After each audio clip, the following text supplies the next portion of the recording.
은혜 받으실 하나님 말씀은 마태복음 26장 30절 말씀입니다.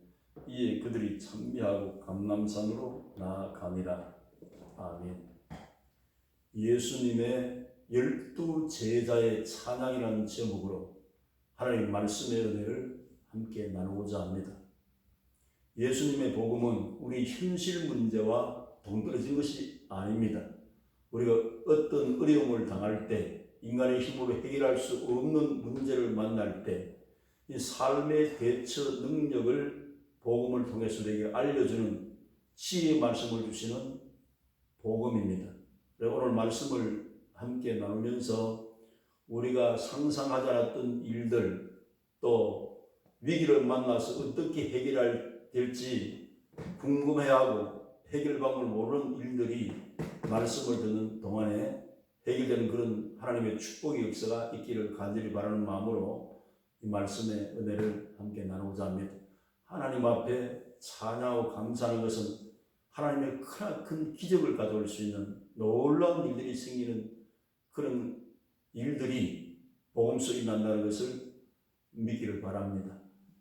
이스라엘 나라는 유월절이라는 명절이 있는데 이 명절은 430년 동안 이스라엘 민족이 애굽에서 종살이를 하다가 모세라고 하는 지도자를 통해서 민족이 해방받아서 광야로 나와서 가나안으로 들어가는 이러한 역사적인 절기입니다. 그래서 하나님께서는 이 절기를 지키라 그렇게 명령하십니다. 이스라엘 민족에게. 그럼 이스라엘 민족이 이 절기를 지킬 때 쓴 나무를 먹고 누룩 섞이지 않는 빵을 구워 먹고 또 양고기를 먹게 되는, 이것은 출애굽 당시에 흠없는 어린 양을 잡아서 우설초에 그 피를 발라 어린 양의 피를 문수기망에 바르면 죽음의 재앙이 넘어갔다 해서 유월절입니다. 그 유월절 제사를 예수님께서 복음으로 오셔서 유대 땅에서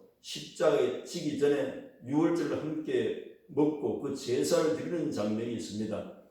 그러면 그 제사를 드릴 때 흠없는 어린 양을 잡아서 번제를 드릴 때 번제단 아래 그 피를 뿌립니다. 그 피를 뿌릴 때 찬양을 올리는데 할렐이라고 합니다. 이 찬양을 시편 113편에서 118편의 내용을 찬양하는데 그 그림을 여기에 그려보았어요. 예수님은 만왕의 왕이 되시는 것은 인류의 역사의 모든 사람들이 죽음 앞에 다 무릎을 꿇었습니다. 사망 권세를 이길 사람이 없었습니다. 그런데 예수님은 사망 권세를 이기고 죽음을 치르고 3일날 부활하심으로 만왕의 왕이 되셨습니다. 빛나고 강천한 얼굴을 이렇게 표현을 했고요. 그리고 예수님은 흠없고 점없는 어린 양으로 오셔서 우리의 죄를 다 짊어지고 십자가의 희생 제물이 되기 때문에 흠없고 점없는 어린 양이 피를 쏟았다는 그 의미로 붉은색을 이렇게 표현해 보았어요. 양수와 양반에 피를 쏟으시고 십자가에 희생을 당하셨기 때문에 이렇게 표현되었습니다. 제대로 배열은 마가복음 3장 16절 19절의 말씀에 순서대로 배열했어요. 여기는 순자 베드로, 여기는 세베대의 아들 야고보, 요한, 안드레, 빌립, 바돌로메, 마태, 도마, 알페오의 아들 야고보, 다데오, 가나니 시몬, 여기 가룟 유다. 가룟 유다는 할례를 찬양을 할 때 입을 담은 모습으로 이렇게 표현한 것은, 이 가룟 유다는 하나님 앞에서 신앙생활을 할 때 예수님 앞에 나와서 랍비라고 했지 예수님을 구주로 고백한 것이 없습니다. 이것은 오늘 교회에도 예수님 믿고 하나님 자녀의 권세를 가지고 주인 되신 예수님의 말씀에 순종하는 이 돌아섬이 없을 때는 가룟 유다와 같이 구원받지 못한 사람으로 인생을 종결하게 되는, 이 경종을 줄 수 있는 메시지를 주기 위해서 저 검은 옷으로 이렇게 표현을 했어요. 예수님 배반하고 은삼실 팔아서 결국은 자결로서 끝을 맺습니다.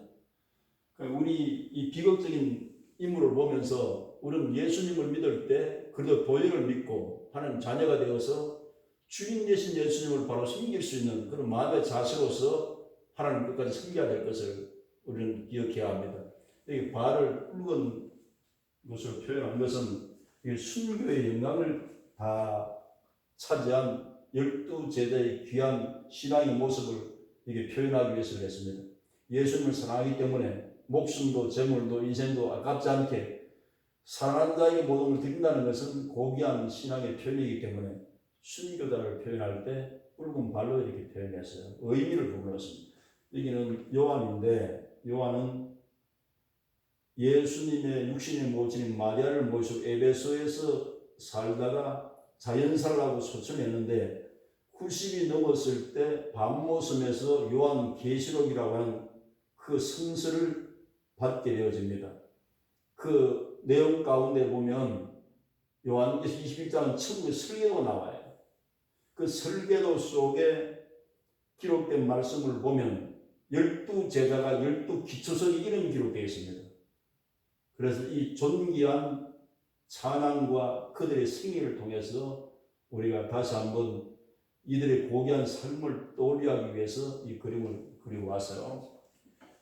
예수님께서 유월절 제사를 드리고 마지막 식사, 최후의 만찬을 예수님의 제자와 함께 그 밤에 나눕니다. 그러고 나서 식사가 끝난 후에 떡을 가져서 자, 이것을 받아 먹으라. 이건 내 살이다. 이렇게 하고 제자들에게 떼어줍니다. 또 잔을 가지사 포도주를 붓고 자, 이걸 받아 마시라. 이건 피니라. 내 언약의 피니라. 이걸 서는 그날까지 기념하라고 하시면서 이렇게 최초의 성만찬 예식을 가지게 되었어요. 이것은 예수께서 십자가에 매달려 죽음이라고 하는 이것을 치른 이유를 바로 알고 그 의미를 먹으라는 뜻입니다. 영적인 의미를 가지고 그래서 이걸 기념하라고 예수님께서 말씀하셨습니다. 그리고 후에 감람산으로 찬미하며 가니라 했는데 요한과 베드로와 야고보를 데리시고 감람산에서 간절히 기도합니다. 그것이 겟세마네 동산의 기도인데 겟세마네라는 것은 쥐어 짜다는 뜻이거든요. 예수님께 간절히 기도할 때 피땀이 쏟아지며 내 뜻대로 마시고 내 아버지의 뜻대로 되기를 바랍니다. 이 잔을 내게서 옮기시옵소서. 이렇게 했지만 결국은 하늘의 밀이 되어서 예수님이 십자가에 죽으시는 것으로 인류의 구원이 완성되는 것을 알게 됩니다. 하나님께서 이렇게 기도하게 하셔서 예수님이 즐거운 마음으로 십자가를 지실 수 있도록 그렇게 기도를 시키시고 최고의 헌신이 되는 십자가의 희생을 치르십니다. 이것은 찬양의 가장 높은 고지라고 할 수 있습니다. 왜냐하면 6시간 동안 고통이 심한 그 십자가 앞에서 앞으로 당할 일을 앞에 두고 찬양을 내기 때문에 이것은 대단히 중요한 찬양이 되는 것이고 값진 찬양이 됩니다. 또 예수님께서 십자가에 죽으신 것이 영적으로 생각하면 만 인류의 구원을 이루는 사건이기 때문에 하나님의 뜻에 순종해서 죽는 죽음은 헛된 죽음이 아니라 예수님께서 가장 순종의 살며 값진 삶을 보여주신 잘 사는 모습을 보여주신 대표적인 예라고 볼 수가 있겠습니다. 예수님은 아버지의 뜻을 쫓아서 끝까지 죽기까지 복종을 하셨습니다. 그래서 바울은 빌립보서를 기록할 때 예수님의 희생 사건을 이렇게 표현합니다. 예수님은 인간의 몸을 입고 오셔서 종의 모습으로 섬김의 생활의 연속으로 죽기까지 아버지 뜻에 복종을 하시고 그랬는데 하나님께서 그를 지극히 높여서 모든 이름에 뛰어난 이름을 주시고 또 모든 무릎을 예수님 앞에 꿇게 하셔서 존귀와 찬양과 영광을 다 받으실 수 있도록 하시고 또 모든 고난을 그 아들 예수님께 위임을 해서 예수님의 이름으로 기도해야 그 기도를 받으시고 예수님의 이름으로 천국까지 갈 수 있도록 하는 이 모든 귀한 일들을 아들에게 주심을 보면 신앙의 사실 헌신은 헛되지 않습니다. 또 그 신앙의 헌신은 너무나 귀한 것으로 우리가 항상 마음속에 기억할 필요가 있습니다. 예수님은 헌신의 모델이 되십니다. 그 감사 찬양을 우리가 할 때 우리의 마음도 밝아질 뿐 아니라 문제가 해결된다는 것을 성경 역사가 증명하고 있습니다. 구약 성경의 요사밧 왕이 오를 때 우상을 철폐하고 하나님 기뻐하시는 예배를 드리고 이렇게 해서 그 삶이 하나님께 영광된 삶을 살고 있었는데, 그래서 나라가 왕성하게 일어나자 주변 국가가 위기를 느끼고 연합군을 결성해서 이스라엘 민족을 침공하는 사건이 있어요. 그것이 모압과 암몬과 마온 족속의 연합군이 쳐들어온 사건입니다. 그래서 당황한 이 이스라엘 민족 앞에서 요사밧 왕은 성전에 가서 기도를 합니다. 하나님이시여, 하나님은 이스라엘 민족도 다스리지만 이방인도 다스리는 하나님 아닙니까? 하나님의 권세와 능력이 있습니다. 그리고 하나님께서 이 성전에 하나님께 이름을 두셨기 때문에 기근이나 온역이나 재앙이나 여러 가지 전염병이 있을 때 하나님 앞에 나 부르짖으면 구원하라 말씀하지 아니하셨나이까? 이렇게 부르짖을 때에 그 회중 가운데 한 사람인 스가랴의 아들, 바로 그 이름이 아시아이라고 하는 아들이 성령의 감동을 받아서 백성의 앞에 이렇게 말씀을 합니다. 이 전쟁은 사람의 속한 것이 아니라 하나님의 속했으므로 두려워하거나 놀라지 말아라. 내일 바로 이게 여루엘 들 앞에 적군 앞에 너희가 설 것인데 너희는 싸울 것이 없다. 여호와께서 이 전쟁을 승리하기 위해서 구원하시리니 너희는 두려워 말라고 말씀했어요. 그래서 성가대를 조직해서 요사밧 왕이 적군 앞에 세우고 찬양을 불렀습니다. 그 부르는 찬양 속에 하나님 역사를 해서 복병을 두고 치게 하심으로 서로 찌르고 죽이는 자중질이 일어남으로 큰 승리를 이끌게 되었는데, 그래서 거기에 적군이 가져온 군량미와 보화와 재물과 무기들을 회수해서 예루살렘으로 가져오는데 3일이 걸리다고 그랬어요. 큰 기쁨과 즐거움을 얻었다고 성령에 말씀하고 있습니다.